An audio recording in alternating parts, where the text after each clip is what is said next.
Welcome everyone to November's episode of Unlimited, where we interview people who change the way we think about the world. I'm really excited because tonight we're going to be talking about dreams with Lisa Gale. She is someone that has traveled literally. I'm really excited because tonight we're going to be talking about dreams with Lisa. She has literally traveled the world to learn about this thing that we do for years and years and years of our lives. So if we were to add up the amount of time we spend in our bed dreaming, it would be a lot of hours. So it's really great to bridge time also with understanding what Indigenous leaders from around the world have been trying to pass down to us and the practices they use to do that. I first got to know Lisa at our Contact 250 event. And Lisa, everything out of your mouth was something that was so eloquent and in flow. It was almost like you were just channeling yourself and all this incredible wisdom. And I was just thinking how world-class you are. So it's really amazing to have you here tonight. I'm so grateful that you're going to share your wisdom. Thanks, Inka. It was so special and meaningful. I could reflect on that, for a while, and Altair and I certainly did. That was a truly meaningful experience, and I'm so appreciative, as I'm sure many others are, that you've just created this platform and given this space for so many unlimited, remarkable things to come forth. So I'm really grateful to be here. This is work that I was certainly called to do, I think by Indigenous ancestors, as well as our star friends and family. And so I just really appreciate you helping bring voice to this, what I think is really important work for our times. For sure, yeah. That's right. So if you identify as a starseed, or if you identify as a light worker, or if you identify yourself as an evolutionary leader, or if you just are curious, then you've come to the right place. And I want to thank our partners, Portal to Ascension, New Realities, for broadcasting our message, also Can TV. So welcome to everyone in those networks. And let's dive in. A lot of people right now are in Las Vegas at the big Stairway to the Stars event. So a big shout out to everybody who's there. And we'll talk a little bit more about that in a moment. But if you're watching on one of the networks and you want to come in to ask Lisa some questions, you can go to lightnet.org/unlimited, and that will get you free into the Zoom room. So Lisa, talk about what was the thing, the hook, the thing that made you go, I am interested in dreaming, and this is captivating my life and my attention and my curiosity. What was that? What were those moments where you said, wow, I want to dedicate my life to making dream circles around the world happen? Okay, well, that's a great question. So I've probably been a student of my dreams for a little over 20 years, I'd say. And I was a young mom, and I remember having to get up very early in the morning, 4:30, which to me is just an ungodly hour at this stage of my life. But I had to beat my kids out of bed just to get some time with myself, because so much information was coming through in my dreams, and I really didn't know what to do with it. So I remember just journaling, writing things down. I found many of them to be prophetic dreams. And then I think I was also very much into analyzing my dreams, trying to interpret some sense of meaning from them, and developed my own dream vocabulary. There just wasn't much available back then online, which was, both a blessing as well as made it more challenging, because I had to notice recurring dream themes that would come through. And sometimes the themes had a different essence to them. So really, I feel like here 20, plus years later, I feel like I'm barely scratching the surface. And so maybe 10 years ago, 12, something like that, started learning about Indigenous dream practices and thought, wow, okay, I'm really onto something here. And as you mentioned in the opening, we spend, I don't know, I've heard different statistics, maybe a third of our life asleep. But the reality is the body sleeps, but the soul does not sleep, the mind does not sleep. And so what happens when the body goes offline, when the body gets its rest? There's still work that's being done. There's still communication that's happening. And sometimes that communication is even more profound. Deep messages from the subconscious that are coming through, also from the collective that are coming through. So I'd say, at this stage, I think I practice a little more resistance to trying to analyze and interpret my dreams, and really just being with the content of them. And sometimes take them into journey work, shamanic journey work, to get more information and to make more connections, especially if something's really stuck with me. So what has happened is just my understanding of what dreams actually are is truly expanded. Discovering what lucid dream work is all about, where you practice these states of waking, sleeping, and lucidity, and you can actually change what's happening in your dream, and you can have this relationship and ongoing sort of script change as you go in your dream. That is a really profound Eastern kind of practice that we borrow. And then certainly shamanic dream work. That's probably what I'm most familiar with at this stage and comfortable with. Going into the journey, what we call the other world. But is it really another world? Is it going into the true reality? Is it going into the place where we affect what's happening in this reality? So what's happened for me over the years is this blurring line of what reality is. Are we waking? Are we awake right now? Or are we in the dream right now? When we go to sleep and we tap back into that collective consciousness and really deeply into the soul space, are we not more awake, perhaps, at those times?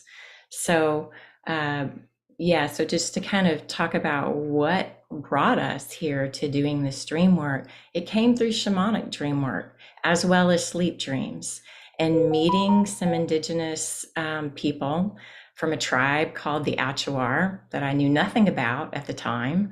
And there were some of our star friends, our star family that were there as well. There was a sense that they were working together. And they asked me to dream, to reawaken the dream and to do this dream work. And through a series of dreams, Altair and I were both having these dreams. We were meeting these elders in the dream state. And then we were meeting representatives for the tribe in the waking state, in this way, in this dream form, this Zoom, platform that we have.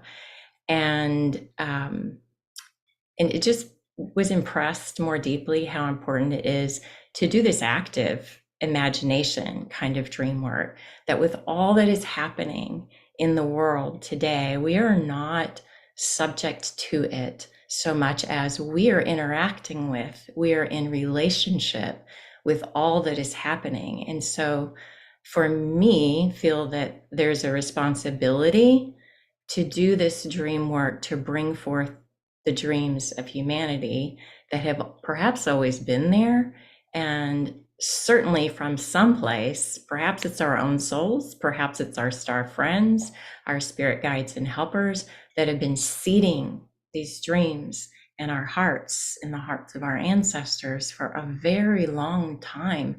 And so many of the early indigenous recording information that we have talk about these dream practices, where these entire cultures of people would wake up and share their dreams with each other. And the really cool phenomenon that they would notice is sometimes they'd be dreaming for one another. And if you've ever had a dream buddy that you have a practice of sharing your dreams with, you'll know that you might have this dream and you just happen to tell your friend about it, and they will interpret some type of meaning from it for their own personal lives. And there is a dream mirroring practice that kind of dates back through Mesopotamia and earlier cultures, where you're sharing dreams with each other in a mirrored fashion. You're not analyzing them. You're listening to one another share a dream and then noticing the imagery as you kind of join in that dream with them. There's imagery that comes up for you as well. And then you mirror that, you reflect that back to the person who's had their dream, and it takes on a whole new dimension. Wow. So that's a lot of meandering. I'll pause and let you get a word in there, ask questions. Oh my gosh, I have so many questions like flooding through my brain. I'm just like, oh my gosh. One of the things though, yeah, so let me just start with this question, because I got this image that we were all just like floating in the ocean and that we were just going to take on the dream that was happening without becoming lucid. Because, there's all this, we're at this weird like point right now where some people think the world's going to end and collapse and go wrong and people are going to die. Like, and it's like, well, wait a minute. Like, is that just the inertia that we're in? Like, what if someone stands up and go, let's go to the top of the mountain, or like, it's just like, let's go somewhere else. Like, and then we all go, oh, that could be cool. Like, so my first question to you is that, and a lot of people, when we think about, lucid dreaming, we're just like, oh yeah, I want to fly, or, but what do you do when you're lucid? Like, does Lisa do in her lucid dream? That's a great question.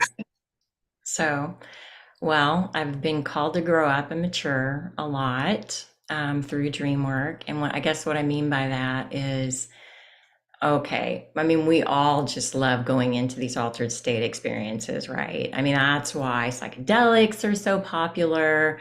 That's why breath work has become so popular, because we expand into that unlimited place of the mind or the psyche or the soul or wherever it is that we go, right?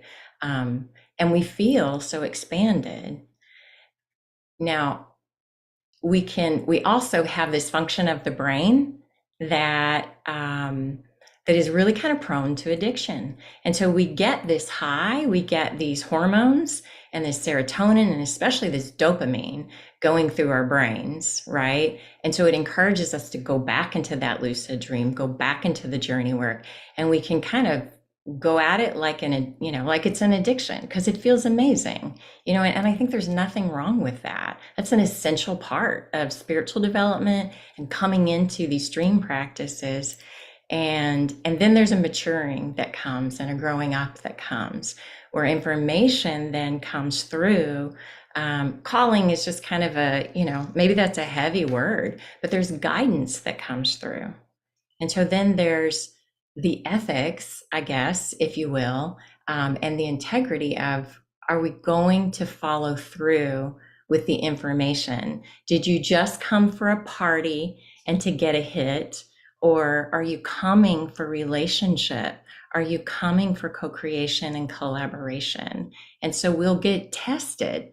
So, I mean, I'm certainly not immune to that. I feel like I have been tested. And what will happen is, if it's not taken seriously, if I'm not following through, well, the helping spirits might retreat from me for a while. She's not, if you think about it, when you're in a relationship with someone and they're coming at you with this great intentionality and passion, and they're so excited that they have your attention, and then you're just kind of like willy-nilly, oh, it's great to see you. That was really cool. Fun experience. See ya. See you later, I hope.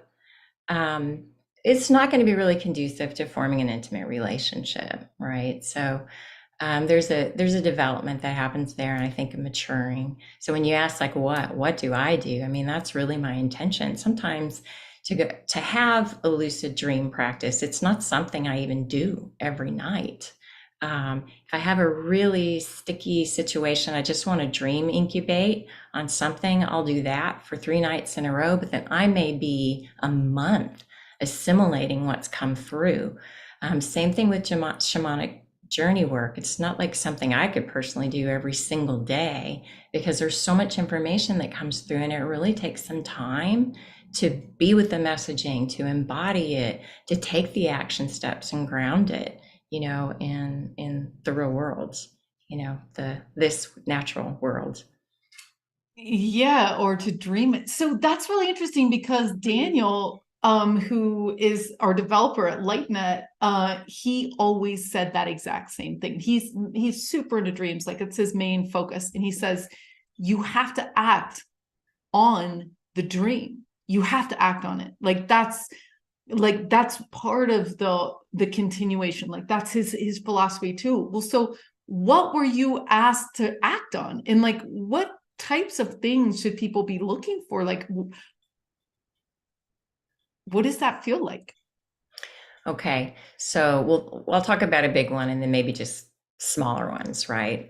If we can make comparisons like that. This was a big one where I knew I was asked to hold these dream circles and to start to plant these seeds of us restoring dream culture. Just envisioning that what if we came together on a regular basis and we did share our dreams with each other and we learned from our dreams with one another. And then we started to hold space for these dreams for humanity, dreams for our family, and we hold this collectively. How much more, I don't know, mentally healthy and spiritually healthy might we be as a people, as opposed to talking about our problems, complaining, looking at the world and our perception of the world the way that we think that it is. It's just an entirely different vein of creativity, to be in. And the reality is, we're dreaming all the time. We're dreaming, we're spell casting with our words, whatever we choose to talk about, right? So why not talk about the dreams, that are coming forth from our hearts? Listen to our children. I see this being in schools, children having dream practices. Kids are amazing dreamers, and they need a lot of help oftentimes dealing with things like night terrors. Often they will tell you, information will come forth when they share your dream that is actually for you. Uh, so it's little things like that. If you're a parent and you have kids, having a practice where you listen to your kids talk about their dreams. If they have a night terror, working with the content of that. There's methods for working with the content of that to help the child really resolve it. And then, so here's a dream more recently that's kind of been present to me because this is so typical. It's so random. Someone that I know pretty well, she's a colleague. I see her in my dream a few nights ago, and she's scanning vegetables, like she's working in a shop and she's scanning these vegetables and fruits. And I'm standing in line, sort of waiting for my turn with my, bag of produce and groceries. That was incredibly tempting for me to want to analyze that dream. But I'm not doing it. I'm just kind of being with that imagery, and it will come back to us. Sometimes we even forget what we've dreamt about. We'll wake up in the morning, we won't remember what it is, so therefore we can't write it down. But maybe we get up and go and we're driving, we're off for a walk, we're in a conversation, someone says something and it triggers, and all of a sudden the dream comes flooding back up to us. That's a really great moment to pause and take notice. First thing, how is that imagery making you feel? What are the feelings that are coming up with the imagery? And then if you look at the imagery itself, it's going to mean something to you that's entirely different from what it might mean to me or anybody else that you might share the dream with, right? And then for me, typically, because I have so many of these kind of dreams, I'll let it go. And then if there's more information that wants to come forth, I'll find it comes back. That image will just come right back. And so I had that dream 2 nights ago, and 2 conversations have now happened that have brought me back to the imagery of that dream. And quite frankly, sometimes it's part of our process of waking up to the blurred lines of reality of what happens in our sleep and what happens in this, 3-dimensional world, that there's no difference between what's happening in our sleep. Difference isn't quite the right word. It's all connected. There's no separation. So what's happening in the sleep transfers into our everyday reality and then back into the sleep again. So, if anything, I think it helps us to question the way we have held mindsets, strong mindsets about what the nature of reality even is. Yeah, someone sent me a text the other day. I was like, oh my God, this was yesterday. They said, Zenka, you are the dream. And I was like, did they, I just did a big event with them. I think, I don't know if they meant to say like you're a dream, like, we're grateful to have your help, was what I thought they meant. But then it was like, you are the dream. So what if we all are not even physical at all? Maybe we're just like a consciousness, like running through scenarios. I don't even know, but it was just like such an interesting phrase. You guys are the dream. I met a guy who taught dream practices to prisoners in order to help them become free. And he told me, kind of under the table, he's like, look, man, I've met people, star beings on the other side, who are the dream weavers.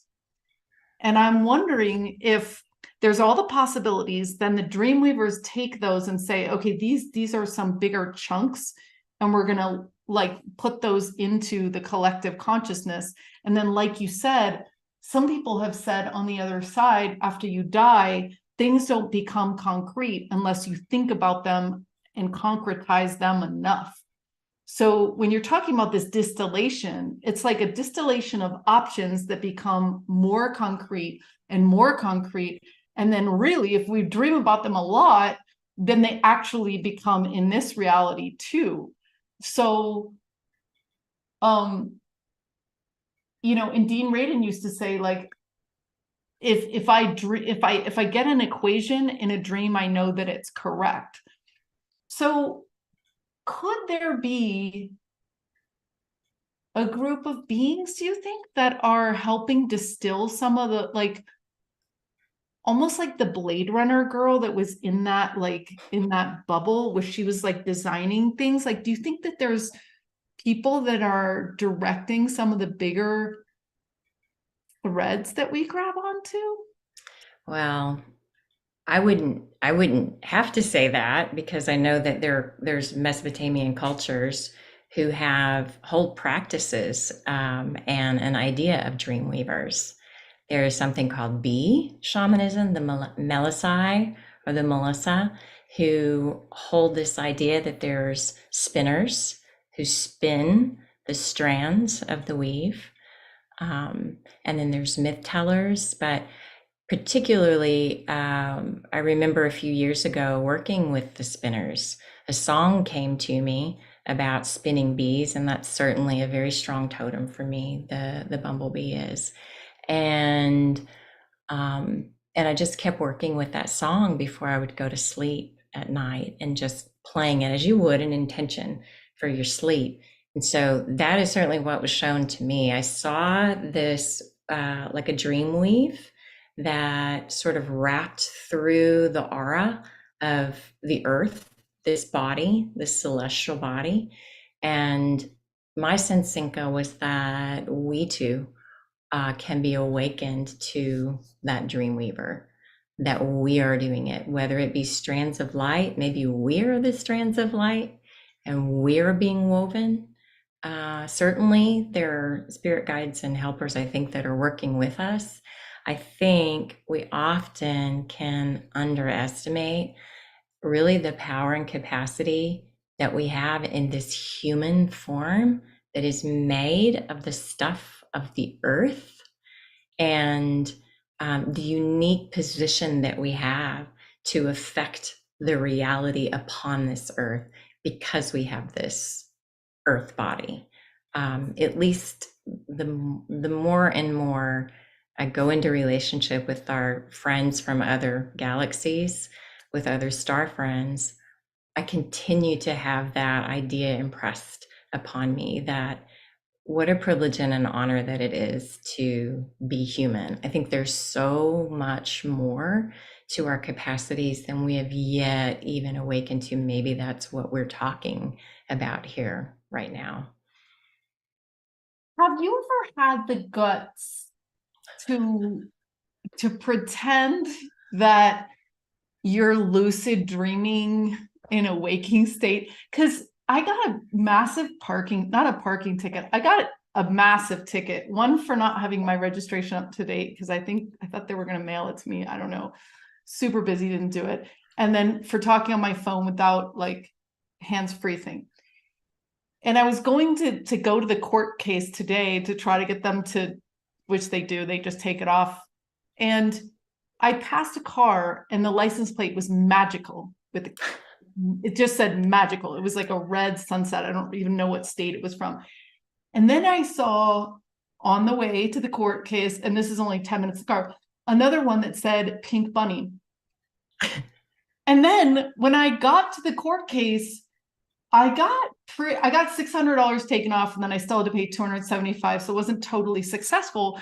And as I went to my car, there was 6 deer, like, you know, not that far away from me, like 6 deer just standing there, like, and I was like, I got the feeling that they wanted me to rise to the occasion and ask that that ticket be totally dissolved, and that I kind of failed because I did that thing that I was talking about, like the ocean, where I was just like, oh, I'm just going to ride and I'll just see what happens. Like I didn't ask the universe to clear those tickets. But if that magical, you know, car, you know, that license plate, it made me think, like, I could have just been like, well, this is just a dream and I get to decide whether I get a ticket. I'm like, I don't know. Like, it was like asking me to practice my lucidity, and I didn't. I failed. But then it was like, I was literally almost nauseous when I saw those deer, because I was like, this is bizarre. Like, this is bizarre. You know, it was like, they're right here. This is bizarre. Like, I'm standing in the parking lot. There's 6 deer, you know, like, have you ever like just tried to take hold of the lucidity, or talk about lucid dreams and what happens when when you've crossed that threshold? So, I love the way you started that and you said, have you ever had the guts? Have you ever had the guts to do that? I love that. That will stay with me. So, you know, one dream practice when you're learning lucid dreaming is you pinch yourself in the day when you're awake and you tell yourself, this is a dream. This is only a dream. And the idea is that you will eventually do that in your sleep, where you see yourself pinching yourself, saying, this is a dream, this is a dream. For me, that was not ever a very effective lucid dream practice, but it helps me a lot in this reality. If I find myself getting swept away by some kind of crazy stinking thinking or big tsunami of emotion, is to just remember, pinch myself. This is a dream. This is a dream. What if you're just making this up right now? Well, this sucks. So make it up differently. you know? So there's that. And something else that comes up for me when you say, have you had the guts? I noticed when I first started playing with these, we shape our own reality and the power of the unconscious mind and all of that. And that could take us on a whole other side trail. But, the ego was very much involved in that for me. And so with the ego, you get what you want, but you get the exact opposite too, right? I have no idea why that is, other than maybe because we live in polarity. In this dimension, there is polarity. In the 4th dimension, there is polarity, and that's where we go when we create those things. So it was like this constant fish slap, for probably 10 years of trying to learn that. And so for a while, I didn't have the guts to play with that. I think I was kind of traumatized from doing all of that conscious intention manifestation, all of that. I really got caught up in. And so I needed to just kind of nurture and nourish my soul and grow up a little bit and not be so afraid of my ego anymore, but allow myself to dream again. So I really went into a dream recovery, I'd say, and within this last decade, for sure. You talked about this shamanic dreaming, where I'm assuming you're doing plant medicine or some other like breath work or whatever, right? Is that the same place you go when you dream? Yes. So, okay, for me, can't take psychedelics, can't drink, can't take anything. Okay, I'm just too sensitive. So it doesn't take much for me to just slip away. And daydreaming, I'll say this, I think we come in with it naturally as kids. And then maybe culture, including the way that schools, program our kids, we just kind of it atrophies, like a muscle, like our dream muscle just kind of atrophies. And the cool thing is, even if you haven't been in the gym for 10 years, as soon as you go back in and start lifting weights, you're going to start building muscle again. You're not going to be the strongest person in the gym overnight. Okay, well, you're not going to be the most avid dreamer overnight either. It's a practice and it's a discipline, very much like, working out or going to the gym. So yeah, so shamanic journey work for me anyway. The drum is my preferred method of entry. It mimics that original sound, the heartbeat, of the mother, that wombic sound and that rhythm.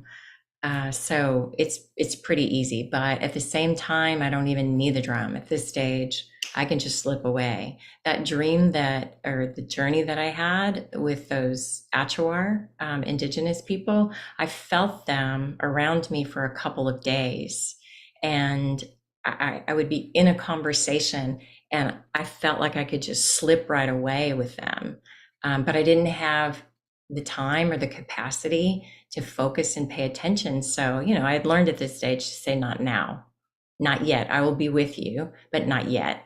And so when I went into that particular journey, at that stage, the energy was so pent up. It was so strong, incredibly vivid. The imagery that came through, the messaging that came through was just incredibly vivid. But I will say, I know that psychedelics are really popular. I have mixed thoughts, and opinions about them. I think that people need to be very, very careful. They can really open you up. And the great thing about doing this kind of work a little more soberly, maybe that's not the right word, but your soul and your spirit has a way of titrating the experience for you in a very compassionate way, right? When we take these substances, or doing extreme kind of breath work, like extreme breath holds, or like the really popular Wim Hof sitting in ice, we can open ourselves up beyond our psyche's capacity to handle what's coming through, right? And it's the same thing with the Kundalini experience. People will sometimes not sometimes, I know that that's a really popular thing to do, seek having this Kundalini experience. Wouldn't that be so cool? The intensity of it. And yeah, it is cool, but at the same time, it's going to shake up your entire life, and maybe in ways that you're not prepared for. So, yeah, so I don't know if I kind of meandered there, if we got your question Yeah, I answered. mean, I have the same, I have the same feeling about it. It's like if you guys if you can get there without it, it's so much stronger because it's so much more like it is obtainable in any way. Like it's not really necessary. I think that some people find it very opening and find it very healing, and I think that's great, and I think that's great too. But I tend to think, and I, yeah, I did DMT a couple, like 3 times in a row in one night, and it took me a very long time to like come to terms with all the stuff that I saw. It's like, right. So yeah, I get it. It's like it's like, yeah, the integration. It's almost like moving too fast through too. I was like, wait a minute, let's slow down my evolution. I'm not ready to leave here. Like, I want to do this more slowly. But the question I was asking you is that when you use and drumming, I've heard really is an amazing thing as well. When you do the shamanic dreaming you're talking about, are you in the same space that you are when you're dreaming at night? In other words, you're disconnected from your body, your soul's running around. It's either the real world there, like Avatar, which I kind of think it is, or are you in some different thing? Like, is it different, or is It feels very much the same for me. So um, at this stage, okay, there were, earlier years in my dream work practices, meaning at sleep dreams. I was just this, I think, spiritual busybody. I don't know where I went, but I would just wake up exhausted and make no sense of my dream. It'd be like if you just binged on Netflix, but you didn't even watch a whole show. You just went from one to another to another to another. So I kind of learned to discipline my mind and my sleep, I think. So yes, now I would say, whether it be a dream that comes through sleep or that those realities and other dimensions that we tap into when we do the shamanic journey work, it's all the same, right? Um, I mean, that's a whole other, really meaningful conversation to me. Is just what is it that we're doing? Where is it that we're going? Who are these spirit guides and helpers that we're meeting? They're just as real as we are. We're spirit beings with these earth suits, right? And they're spirit beings in another dimension where earth suits are not required, are not allowed, are not needed. So I think it's a coming together. So in those states, we could split hairs on what you even call them. Stan Groff, I think, came up with the word holotropic, because we go into this place of wholeness where there is no separation, there's no hierarchy, there's such collaboration. Um, Perhaps it was Michael Harner, I'm not exactly sure, that came up with this idea of the other world, and in Celtic shamanism, that's what we call it, to the other world, to the place of our ancestors, to the place of our star helpers and friends, to the place of the Tua De Danann, the tribe of Mother Earth. And that takes us back to our deep, deep history of this idea of beings from the stars that came here and seeded life here on this planet. And then where did they go? Did they go underground? Did they give rise to our form? Our Mother Earth has given rise to these forms that we call our bodies. And there are many, many spirit guides and helpers within the earth. So are we tapping into these deeper dimensions? That's what it feels like for me. I don't feel like I'm leaving my body so much as more like the body is the portal. The body is the way. It's the way through deep, deep in the heart space. So when we opened our dream circle and we opened to the 7 directions, and then we finish off with the heart, at that point, we've called up all of our mythology. We've called up all of our beingness laterally, vertically, and then we're coming to the place of center, into the heart. And I think that's why it's so easy to launch into the dream work from that kind of place. So I would go through that similar ritual whenever I go into dream work. Not necessarily when I go into sleep. My sleep practices are very different, but in Celtic shamanism, as well as other indigenous cultures, there's a belief held that the day begins at dusk. And so we go to sleep to create in our sleep for what will happen when we wake up. And then, the evening comes And that's when the new day starts. And that has always felt really true for me too. I have it pretty, what's the word? I'm trying not to say the word anal, but I guess meticulous dream practices at night that start before I even go into sleep. With a bath and calming rituals and releasing tension from my body, really thinking about what my intentions are for my sleep. Sometimes I don't want to dream. I just want a good night's sleep. Um, and then for me, it's usually in those waking hours, in that liminal space where a lot of information and imagery will come through that we might call a dream. Um, Lucidity, for sure. I find that I tend to lucid dream more when I'm problem solving, when I'm really grappling with something. No, let me fix it this way. No, let me fix it that way. And we can do the very same thing with journey work. If we're looking to make a decision, we can do a journey and explore the path of, I don't know, option A, explore the path of option B, and then just kind of be with what's come forth. It's no different than lucid dream work.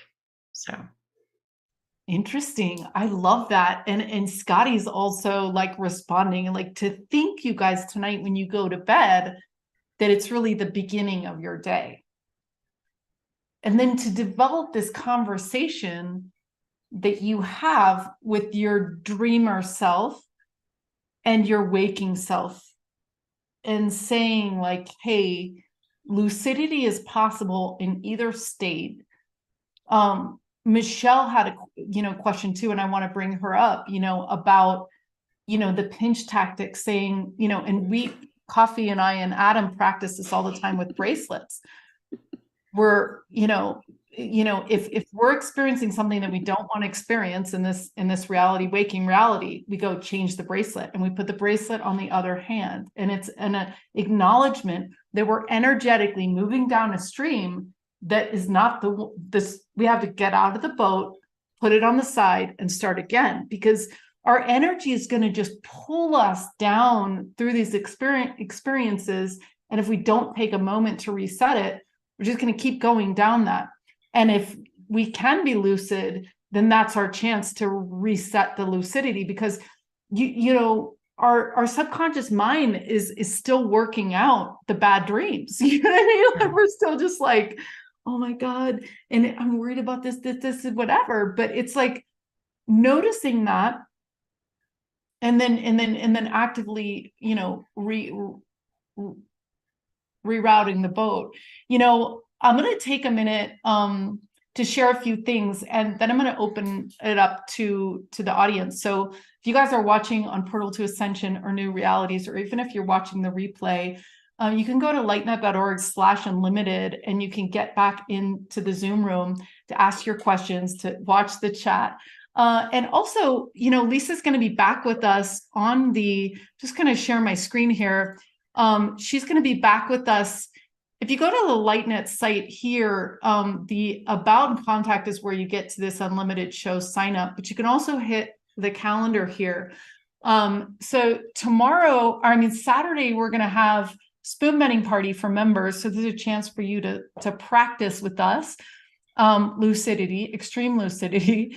And we're also, next Thursday, we're having a no-no day with Stone, because she and I want to practice saying no. So we're going to come up with scenarios in our life. We're going to go into breakout groups, and everyone's going to role play everyone's lives, and we're going to practice saying no, which is the same thing. It's the lucidity saying like, okay, I'm scared to pull the dream into something that's more appropriate. I'm just going to go with the flow, and you never speak up. And that's what you get. You get the boat going down the south path or the north path or whatever it's going, right? So that's going to be super fun. It's a members only thing. Again, for less than $10 a month, you're getting spoon betting, you're getting this. The community connection call is that Saturday, the 18th, where you do breakout groups of 3 for a half an hour. So it's a chance for you guys to meet another Starseed, another light worker, another evolutionary leader, etc. It's super fun. And then we have the member workshop, which is on the 30th with Lisa. And, I really loved when you took us to,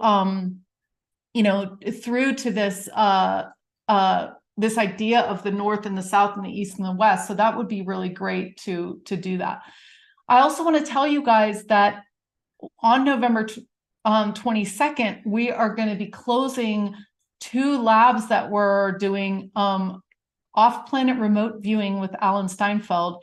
Amazing. This is his 5th time in, and he's going to teach you in this 6-week series how to develop your remote viewing abilities and then also take them off planet. And it's kind of like what you were talking about. And this is one of my big questions for you, Lisa, is what did those indigenous leaders think of you and Altair? And were you exchanging codes, or were you dreaming together? Like, were you in their dream space, or were you guys in each other's, or like, were they just like, wow, foreign entity? Like, it's almost like you were new in their fields, or maybe not, I don't know.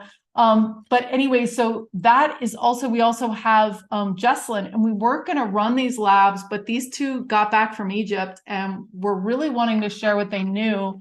And so this is a 6-week thing. Adam and Adham and Coffee have been working on putting this together for you guys. We're going to be raising our rates and everything in next year when we start all the labs back up. So if you've been on the fence about this, now's the time to jump in. You're going to really bond with 8 to 12 other people. Jesslyn is, when I went to mystery school, they did the same thing. They gave us all the techniques so that you could see what you were good at. And so she's doing that. She's doing breath work, meditation, telepathy, remote viewing, spoon bending, light language. Like, you're going to get a smattering of a lot of things so that you're going to know what you're good at. And this is lightnet.org/oraclej, which is Jesslyn, or lightnet.org/Alan. So that's where you find those. Okay, so Michelle, are you still around here? Because I would love to bring you up if you can block your camera.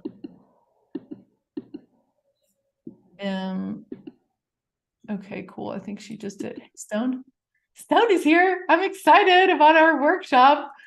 Our members work. Okay, cool. Michelle, I'm going to bring you on down. Thanks for joining us. And thanks. Go ahead and ask your question, or maybe have a new one at this point, but. Well, no, well, I found your addition to it with the bracelet shift. That was, I think, okay. My question was, when you were talking about pinching yourself, when Zeka had asked you if you do these tactics in waking life, and when you were saying, oh, this dream sucks, let's change it, kind of thing, when you're lucid dreaming. So if you were to apply that tactic in your waking life, and you're desiring to change that situation or whatever is happening, when you've done that, was there an immediate change, or did it happen a couple hours later, or is it I don't know. I guess that's my question. And how much, and I feel like some of it would be like our energy changing about it, like our perspective changing about it, so naturally it would change. So I just was very curious about that. Yeah, I love that too. I love the bracelet shift thing. And also what I thought when you said that, Zenka, was sometimes it's not really us that's pulling us in that, kind of crummy, low vibe direction. It could be we're low on energy, we need to eat, we just had some sad or mad thing happen and we haven't really processed it yet. And all of a sudden, we have been magnetized to this collective pull, that is just what we call trauma, just this junk mail, right? And it's not really us. We lost our sovereignty. So I love that action of just, no, I am mindfully going to take this off and shift. I just did that with my bracelet. I like that. I'm probably going to play with this now. So that's very cool. And then to your question, Michelle, okay, so the lucid dream practices in our sleep, right, where we can learn to change what's happening in our sleep. The whole point of that, right, is so that we can learn to change and work with this reality, right? What's happening here in our world. If we don't like what we can see, we can change the energy. And it starts with us changing our energy. And yeah, it starts with simple little powerful things like change the bracelet and come back to sovereignty. And what choice am I making for myself? What choice am I making for my world? So, okay. So I've seen reality respond pretty quickly. And then I've also seen it feel like, just moving through sludge, right? So, and that's a whole other can of worms in conversation, really. Let me see if I can distill it down in the fewest words. This is my perspective, that the more aligned that we are with the vision or the dream, the quicker we will start to see things manifest in our reality. So that series of events that occurred from the time that I had that journey and that call from those indigenous, to me talking to my friend Stephen Altair about it, and he was so lit up about it, he started dreaming as well. I started going into dreams. I was particularly interested in the women of this culture. I had just learned that a woman had been made the vice president of the tribe. And I just got really jazzed about that. So I started intentionally dreaming at night to meet these women, and learn more about the culture. While Altair was having dreams, he was meeting a male shaman, and he got imagery and messages. And then we met someone who was a representative connected to the tribe, and he pretty much validated all these things for us. And he gave us, the story, the personalities that went with what we were seeing in our sleep. So I just think that this dream work is so important for us to wake up to our capacities. It's so important for us as the tribe of humanity to bring in the dreams that are going to keep our species alive and thriving on this planet, quite frankly. And they know it, and they're calling out to anybody who will listen. I mean, that's what I think. Anyone who can pick up this practice that's been so important to them, but I think we're also called to evolve it, to share active imagination, to really think about the world that we want to live in, the world that we want to leave as a legacy for our children and for our grandchildren. And we're creating it right now. And we have so much more power and say about that world, what that world can look like, than the news, than the media, than any of those other, whatever those forces are that are trying to drag us with them, because we're awake. We're awake in this dream. And so, I love all of the lucid dream practices for sleep dream, but the whole point is, it's like, that's great. We can recite the alphabet all day long, but we want to read and interpret meaning from what we're reading. And that's the whole point of learning the alphabet, right? To me, that's kind of what lucid dream work is for us in a Western culture. Historically in Eastern culture, is really about learning how to die. And shamanic journey work is really no different. It's about, this is the same place, these dimensions that we visit in our journey work and our dreams. It's the same way we're going to leave this body.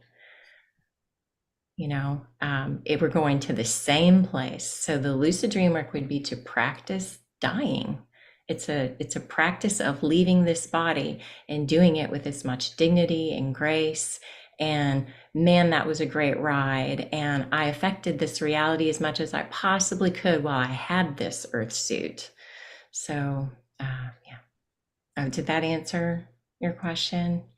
I mean, that was beautiful and it completely resonated. And I just had a moment of a whole bunch of dots connecting for me when you were speaking, with a lot of synchronicity of other random conversations. So so I'm like all tingly because I understand. I read the words of applying the lucid dreaming to our waking time, and how, but it connected, all the dots connected when you were speaking about it just then. So thank you very Oh, much. I'm so glad. Thank you. Appreciate it. You know, that what happens when we die? What do everyone says? It's love, connection. You feel connected. You don't want to leave. You feel like one. You don't have any desires. You just like you are in a very loving space.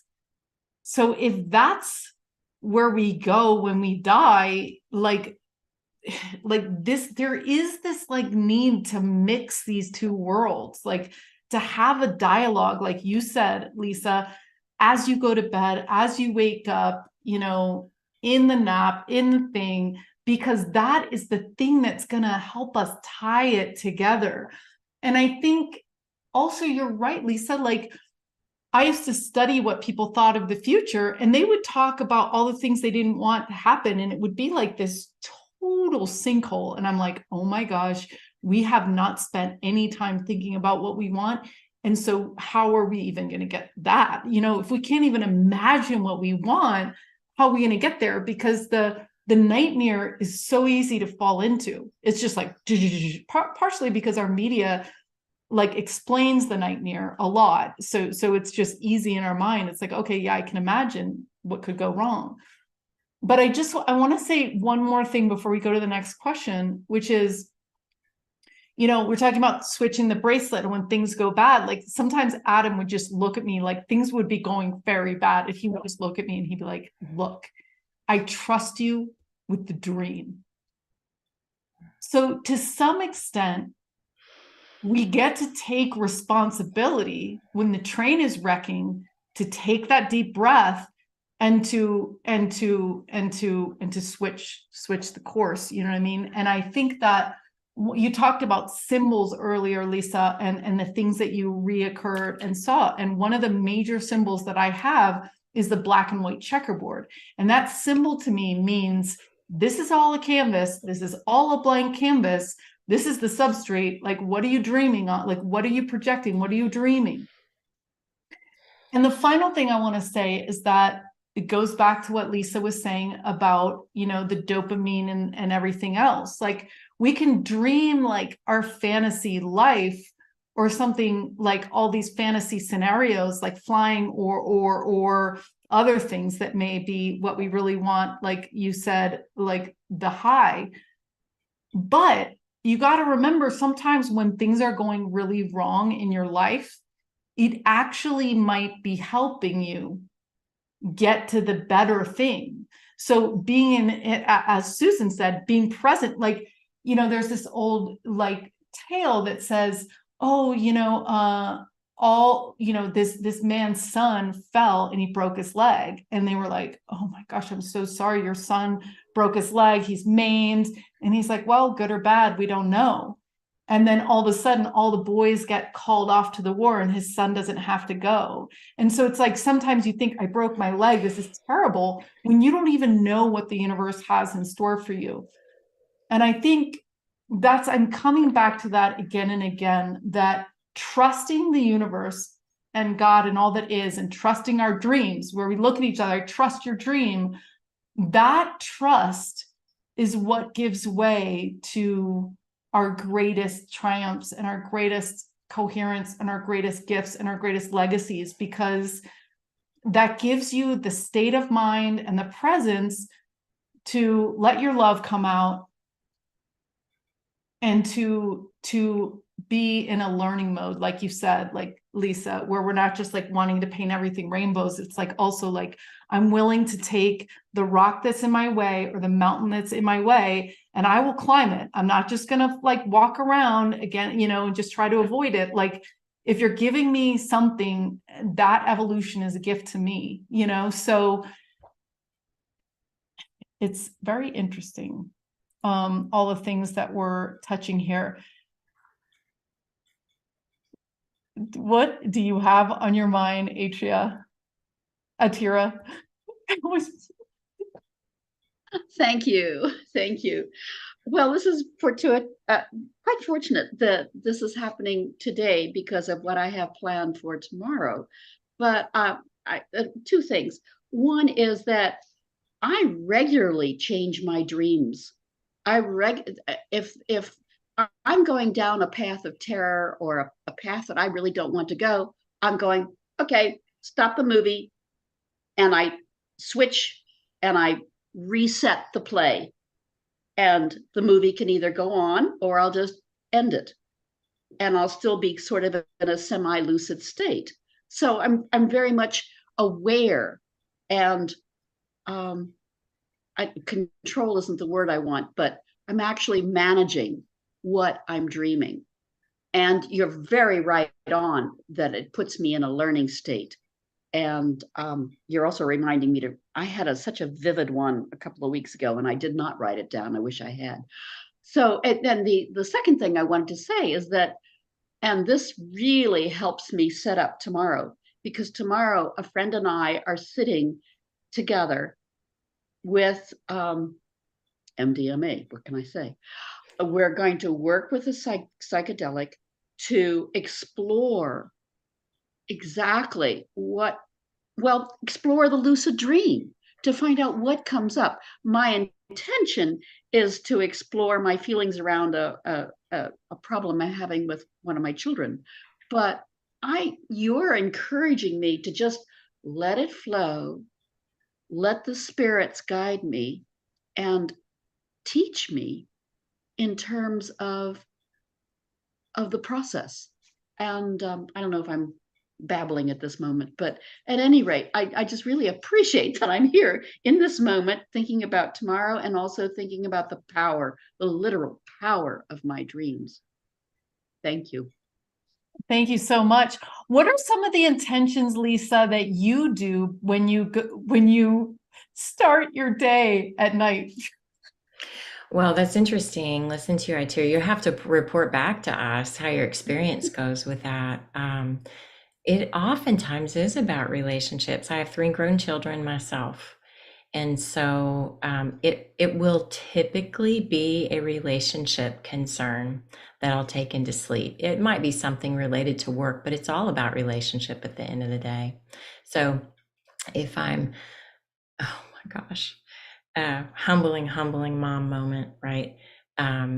Struggling to let go of one of my children, who's grown and needs to be released.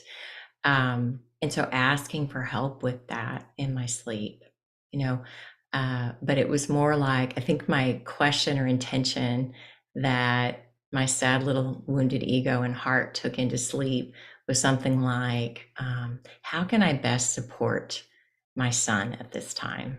What does he need from me? And the message was just loud and clear the first night, let go. Stop trying to support, stop trying to help, take care of yourself, nurture yourself. He's got a life to live for himself. But I kept on with that dream intention for 3 nights in a row. And it was just the same message. Very simple. You're not getting a new one. This is the message. So that's what came to mind for me when you're sharing your story, Tara. And, when we talk about being able to affect this reality, we're not going to avoid the spectrum of emotion that is being human. There's only one way that I know of to develop compassion, and it is through suffering and making new choices for how to handle and manage pain so that it doesn't become chronic suffering, and to just go through what's called in shamanism dismemberment, where your entire life kind of gets ripped apart. And not because you were doing something wrong, but because you were pursuing your soul's deeper path. And whatever was not in alignment start to just fly away, sometimes outside of your control. Those are really important times in this dream because we're deepening, we're going deeper into presence, love, compassion, empathy, connection, and it expands our capacity for relationship. which then expands our capacity beyond this, lateral relationship that we have and into these other dimensions with our spirit guides and helpers, and with each other in higher dimensions. Yeah. I just posted Lisa's Dream Circle website, globaldreamcircles.org, into the chat and also over on the YouTube live streams. Eric, you are next. Can you turn on your camera? And then Stone, I have you next showing up, and then Kel. Okay, great, Eric. Thank you so much. Awesome. Go for it. This is incredible. Lisa, thank you very much. I want to parrot what Michelle was saying earlier about some of the conversation and how some of these dots are connecting and pinging, and also Zenka about that bracelet comment, switching the bracelet to another wrist. I have found, and I've done a deep dive on this in terms of energy and how energy can affect objects around us depending on our intention or where we are, where we're sitting in our path, so to speak. And it's really, it's a miracle in a lot of ways, because I think we underappreciate how much energy in terms of redirecting the flow, if we want to redirect it in a more positive direction, how much, for lack of a better term, the material area around us, how we surround ourselves, and how we set that area up in terms of, like you said, Lisa, earlier, going to bed is like going into your day. How do you set your environment up for the evening to prepare for that? And that's such a fundamental thing that I found, really realizing, lack of a better term, defending your space honorably and with integrity. And it doesn't always work that way, because we are multidimensional beings. And I've made plenty of errors and trips, and I know that there's a lot to learn, and I'm humbled by that. But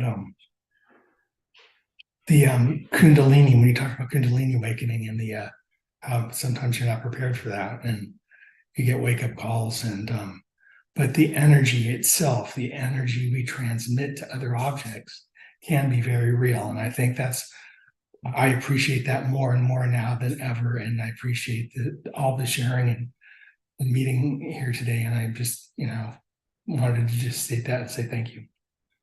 Thank you so much, Eric. It's great to have you. I think you're right, you guys. I mean, our brains are always conserving energy. And so if there's a loose chute that it can go down and a pattern that it can follow, it's just doing that. It's just like the whole analogy of the boat going down the way. So when we retrain our thoughts, feelings, and emotions to accept or grow or surpass the mountain, then that's all we're doing. And by the time you switch the bracelet so many times, you're like, man, I'm switching the bracelet every time that this, you know what I mean? You do learn, like the dog learns the tricks. And so then we get a different result, and yeah, Stone, welcome. Hello, and thank you, Lisa. This is one of those synchronicity moments. Yesterday, I did my Hearthfire gathering, and the subject was dreamscaping. And one of the things that I very much practice shamanistic living, so I go into dream states a lot. It's the switching off from the wakeness and going into the I call them dimensions. Whatever dream state it is, it's a form of dimension. We've got astral projection, that's a dimension. We've got out of body experiences, that's a dimension. So when I go into these dream states, I think about where I want to go and who I want to interact with before I get there. And through the processes, I've learned that the brain and the physical, they can't tell the difference. When you're in sleep state, the brain's still working, it's still producing the chemicals. So depending on the emotional output within your dream, you're still producing those chemicals that you would be if you had that emotional outbreak during the daytime. So when I became aware of my footprint, of what I was doing, I was, and we go back to saying no. You know, I took back my power and I says, no, that's not going to be, I'm not going to be running all the time from all these cars and all these other entities that are chasing me. I'm not going to. And one day I stopped and I turned around and I says, no, I'm not doing this. You know, let's communicate. Let's tell me why you're doing this. And it's, if you want to heal yourself, it's a powerful medicine because you can do it on your terms in your dream state. What, you know, you can practice learning something in your dream state, and before you realize it, you're doing it in this state. You know, when I did my fasting, it was pretty hard, and it was till after the fact that I realized the spiritual journey that I had actually undertaken. And it was in the sleep state that I got the answers for the work that I'd been doing during the daytime. So when I took out that little equation of, you know, when we slip into the dream state, how we slip in, and it, you know, everything that we do today matters for us to go into these dimensions. What clothing, fabric you wear, the food you eat, the oxygen that you surround yourself in. There's so many elements to it. And before you realize it, you ring up your friend and you say, hey, look, I'm going to go and jump into this dimension tonight. Do you want to meet up? So dreaming, dimensional dreams and states and different beings that are there, it is part of our reality that they've taken away. They've stopped us from actually investigating, and it improves our lives to be able to be aware of where your dreams are coming from. Why are you in these traumatic stuck states? You don't have to be. You know, these are all, anything that enhances a form of reaction, emotional reaction, you're producing a chemical. But you don't need to do this. You know, anyway, I could go on and on and on about the journey of you know, traveling and stuff, but I appreciate the work that everybody's doing individually, because at the end of the day, the work that we're all doing comes together as a one. You know, and we start meeting up in these really crazy places, and we can actually identify who it is we're communicating with. So thank you, Lisa, for the work. Thank you, Zinka, and everybody for coming along and sharing. And I'm just going to really jump in fast. I did Alan's remote viewing class, and it was absolutely fantastic. I said earlier on this week, it gave me personal confirmation that I did have an ability. There was something that was happening to me. And I also was able to see a perspective of where I was standing to gauge the location through the remote viewing. So you find out there's so many different avenues to your abilities just by going and doing some of these little courses and stuff. So thank you again, Zinka, and say thanks to Alan for me as well. And I will be happily seeing everybody again next week. Yeah, we can all say no. Yeah, thank you so much, Stone. It's going to be so fun. If you want to join that Stone's No workshop, it's lightnet.org/join. And so, Lisa, I want to ask you, and for Alan, it's lightnet.org/Alan. What's the deal with co-dreaming? Like, have you ever been in there with someone else? Have you ever induced it together? Like, do we share that dimensional space? Like, what is up? Yeah. Yes, I practiced that years ago. It's been a while since I have, but I think that Altair and I did a version of that where 3 nights in a row, we were intentionally connecting with the Achuar, meeting in the women or the garden tenders. But one story that I'll tell very quickly that comes to mind is a very dear friend and I built an astral temple together through our imagination, and got very, very specific, all of the details throughout this entire temple, from what, you know, the hearth looked like and the symbology on it, et cetera, et cetera. And we would set the intention to meet in that dream temple at night when we slept. And it happened. It didn't happen every night, but it happened pretty regularly. We also, in this part of the reality, we would have conversations about that space. And we would, so just like you do your actual home, you know, you're nesting and you're nurturing and you're cleaning and you're organizing and that kind of thing. You give it love, you give it attention.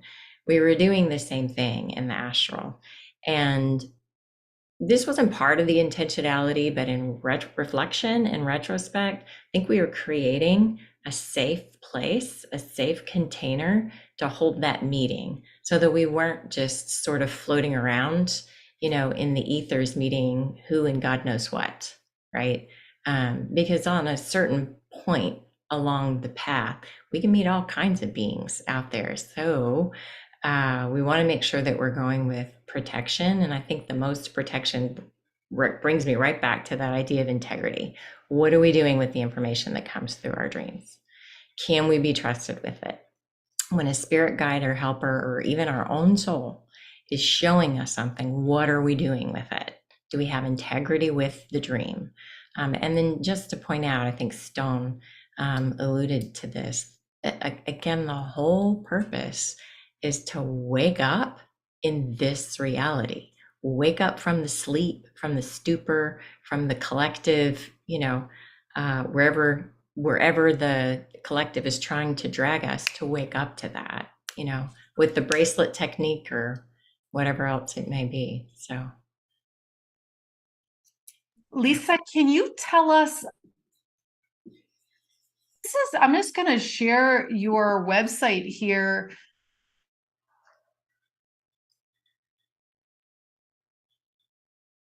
And also let us know about the event that you guys have coming up. Can you hear me? yeah. Okay. Yeah. I don't know if I froze or we got frozen, but we, Altair and I are doing a pre-winter solstice dream circle on, I believe it's December 17th, that Friday. So it'll be 2 hours and we'll open to the 7 directions and then we'll all dream together, kind of in a lucid fashion. And we're doing it in the evening so that, well, at least if you're in this country, you can go into sleep from there. So it can kind of be the way you start your day before you go to bed. I love that so much. Where do people find that? Okay, I think I dropped you a link for the event. It's on Eventbrite, but it's also on our website. There should be a page up there on our website with events where you can find it. Okay, great. Let's see if we can find that. I will, I'm not seeing the link. Did you drop it in text or in the chat? I put it in email, but if you'd like, I could drop it in. Oh, no, I can grab it. Hey, Kel, you are next. And we're wrapping up. These are the final 2 questions or comments. So, Kel, welcome. Thank you. What do you do if you don't remember your dreams? I haven't remembered my dreams in decades, and I've tried everything, and I don't get it. I don't understand the problem is. Yeah. I'd say we go through decades. That's a long time. We do go through, I'd say, kind of like dream droughts, you know? If it's really, really bothering you, right? It drives me nuts. I mean, it Okay. bothers me really, really bad. Like, I want to lucid dream so bad. Like, I'm taking like 12 different supplements, brain nootropic supplements, alpha GPC and citicoline and, you know, galantamine and huperzine A and C6. I mean, everything I can do. Okay. I'm trying to do. Have you tried shamanic journey work? I don't even know what that is. Okay. It's a little bit of an easier entry point. And you know what? If you're going to come to the member workshop, we'll do a practice, but really you just start by activating your imagination. So the more you play with, and that's like a muscle too, right? Re-engaging that muscle of imagination, play with it when you're awake. Something really simple, like you're driving down the road and I don't know, maybe you need a good laugh. So I don't know what makes you laugh. So this will probably just be some quirky thing that's going to come out of me right now. I don't know, but I might see somebody walking down the street and, okay, this does happen. and they really piss me off because they're walking along the curb like they want to get hit, you know? Right. So maybe I'll just imagine that they stumble into the median and fall flat in the median so that they're not endangering themselves coming into ongoing traffic. But I might get a little chuckle out of that. Like he just tripped over his own 2 feet in his drunken stupor and he passed out right there in the median. He's perfectly safe and he's not torturing drivers anymore. You know, just that's just a fun little playful thing. If you want to do it, I'd say start with things that are fun and playful and that don't have a lot of juice behind them for you, because I think the more emotional energy we have around something that we think we want to change, it's like too heavy a weight to start with, right? When you go into the gym, start with something really light. Imagine a color, play the color game where you close your eyes and you just go pink, yellow, orange. That may be very simple and basic, but sometimes we need those practices, and just do it. It's not about how long you practice it, it's about consistency. Do it for a few minutes every day and kind of let go of this. If you can, let go of this, the magic has to happen in my sleep. And then I have to bring the magic back from my sleep, you know, and just remembering the magic is here all the time, just like that car that Zenka saw. So I don't sleep real well either. I wear a tracker and get all kinds of data every day. And the best I've ever gotten so far is fair sleep. It's not good. Like my REM is short, my deep is short, my light is ridiculously long. yeah, I stress all night long. I would take I'm sure I'm pressure. dreaming. Yeah. I'm sure I'm dreaming. I just for some reason they will not let me keep it. Okay. Because I mean, I can track my stress all night long. That's, so I'm obviously active. There's something going on. So one more thing I would give you. Let's just imagine that you did remember your dream, that you wake up and you do remember your dream. Sketch something. Don't even think about, hey, what did I dream about last night? Just sketch something. We would normally keep a dream journal and we would write down a few words of things that we saw, but just sketch. If you get some markers that you like, or some colored pencils. I really love colored pencils and watercolor pencils because they kind of have that lucid texture. Little pens and the whole 9 yards. Yeah. Yeah. So just, start practicing doodling in your waking state, perhaps when you wake up if you have the time for it, but you can also tell yourself, I'm dreamscaping, and do some doodles. I'm dreamscaping, and play with the imagination like that a little bit, and let go of the sleep stuff and just see what comes around to you in a few months. Thank you. Yeah. Thank you very much. I appreciate that. Awesome, Cal. My camera's not working, so I'm not going to come on. I can't get it to turn on. I think my computer is like too much is going on at the same time. My computer is finally not fast enough for my life. That's hilarious. All right. So, Bill, you get the final word here. Thanks so much, Cal. And, one thing too, is that, you're such an amazing person. So I'm sure there's other things that you're supposed to be accessing right now. If it's just like blocked so hard, like, Lisa was encouraging you, like there's a time and a season for everything. It could be that astral travel, which you get in while you're awake, or even remote viewing could be a fun thing. And then the other thing I'm called to say is that sometimes I do like song of the day, where it's the first song of the day is my message to me. Whatever I hear it, if I hear it in the supermarket or on my car or in my phone or whatever, random. And so there's tons of ways to get messages that aren't dreams that are right there for the asking. So, so there might be some other playful ways to do that. Bill. Hey, yeah, I've just got one quick question to ask. With that you were talking about shamanic drumming, would that be something that I could do like prior to try to meditate every time before I sleep, but I do have issues remembering my dreams unless I'm woken up suddenly, then I do remember them.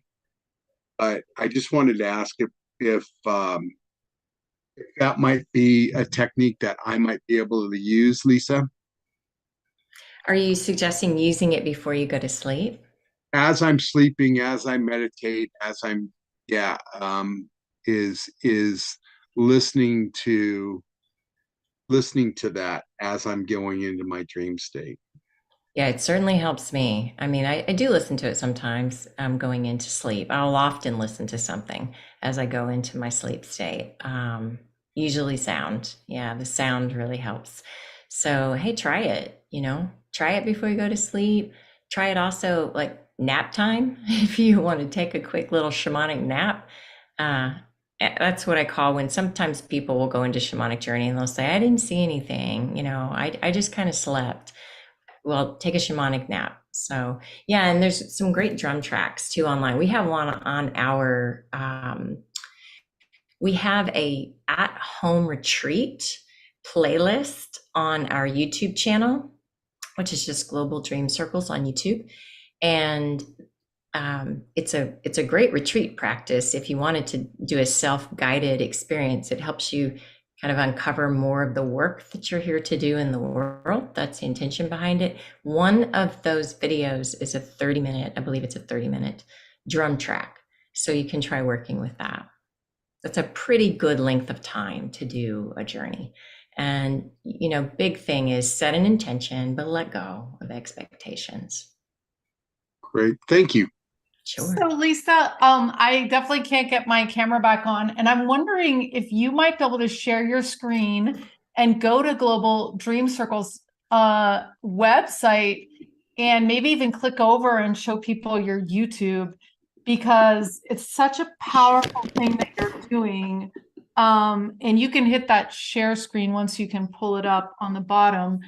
And then we'll close, and I hope to see everyone bending reality with me on Saturday with our spoon bending for members on Saturday. Again, it's $8 a month. We're also going to be raising every prices up at the beginning of next year. So if you've been kind of wondering if you should become a member, now would be a great time. And we would love to practice with you. And Lisa's going to pull up the globaldreamcircles.org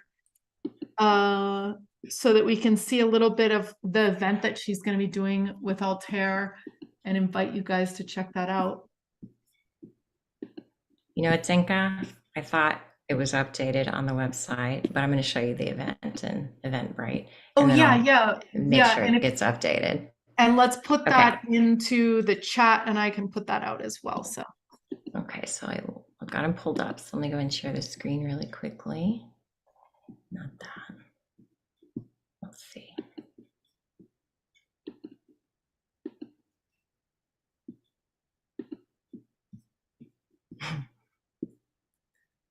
Yeah, I wasn't. Okay, there we go. Okay, perfect.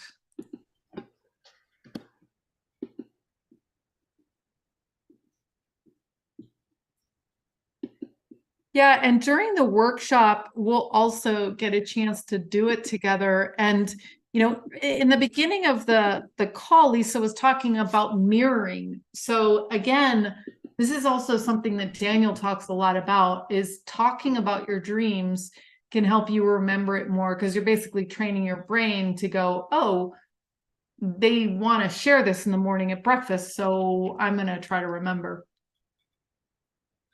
That's what's so important, is having a friend, having a dream buddy you can share your dreams with. Our intention is to bring these events 4 times a year. We used to do them monthly, but our schedules just really haven't allowed it. But to build some community around that, we do have a free online community. It'll probably be back online within the next week, so I can send that to you. Awesome. We can have that available to the workshop. But if you can see the screen here, this is the YouTube channel here at in this playlist. At home, I love that. Let me pause that. We put this together for our members a while back, and And then we just released it to everybody. Let's see here. That's the playlist, view full playlist. There we go. Okay, this one right here. Here's a journey of the drum. Can you see that? Yeah, we totally can. That's Yeah. that 3-minute track. Awesome. It starts with the whistle, goes into the drumming, does a callback, which is rapid drumming to kind of bring you back. Don't worry about it if you fall asleep. Yeah, that's totally fine. And then let's see, let me pause share. So that's Global Dream Circles on YouTube. Yeah. Awesome.